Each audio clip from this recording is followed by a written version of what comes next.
Okay, we are going to take attendance today before our brilliant instruction. William Ambrams. Here. Caroline Barlow. Here. Matthew Daniels. Yeah. John Aish. Here. Linda King. Here. Joseph Long. Here. Jebediah Yoder. Okay, Josiah Yoder. Rachel Yoder. Amish kids. They haven't been here all year. Goodness.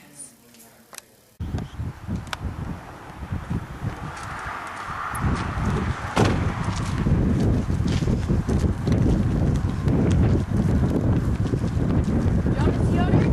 Yes. Hi, I'm Miss Anderson, Board of Education. And your children are violating the law by not attending New Glarus High School.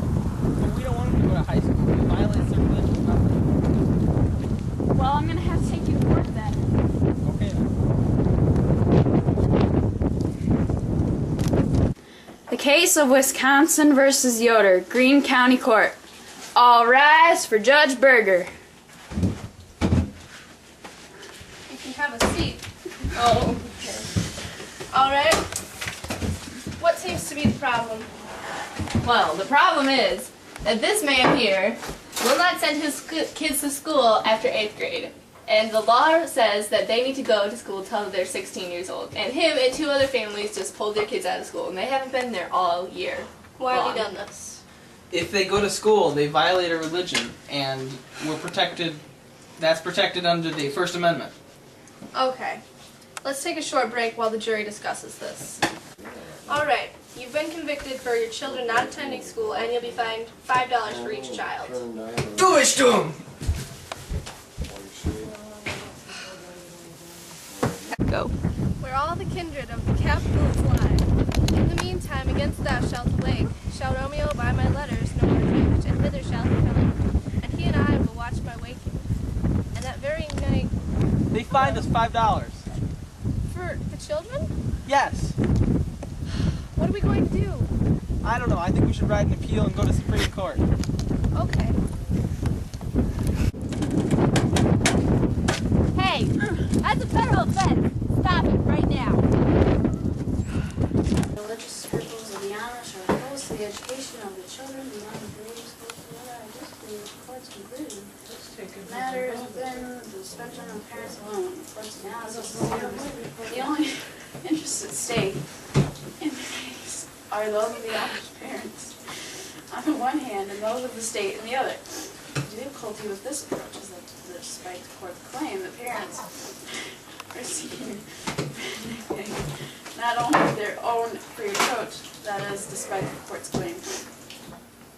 Oh, I read that line.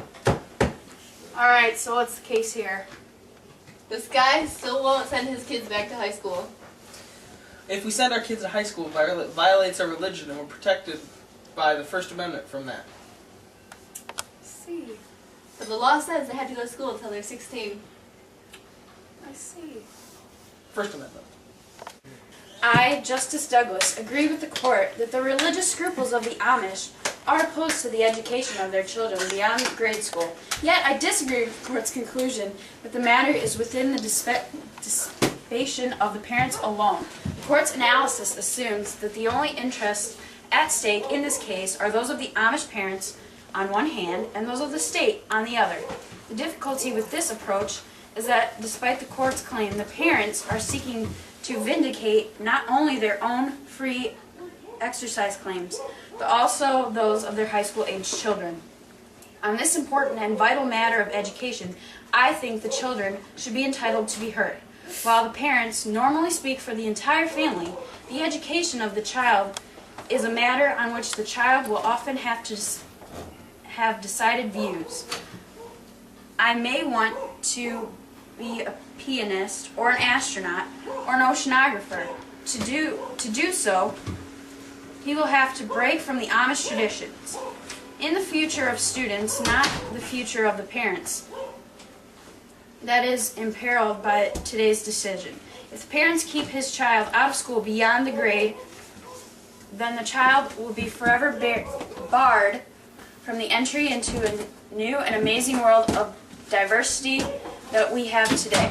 The children may decide that is preferred course, or he may rebel.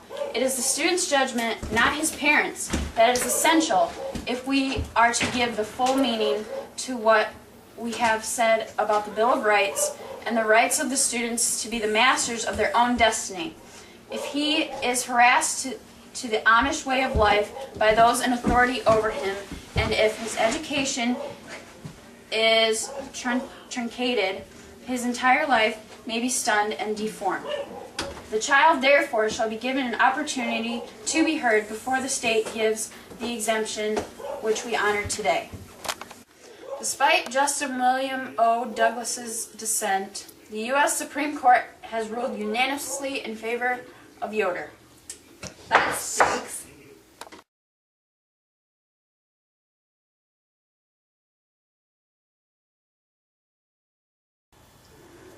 Rachel Yoder. Those Amish kids, they never come to school. They've been gone all year long.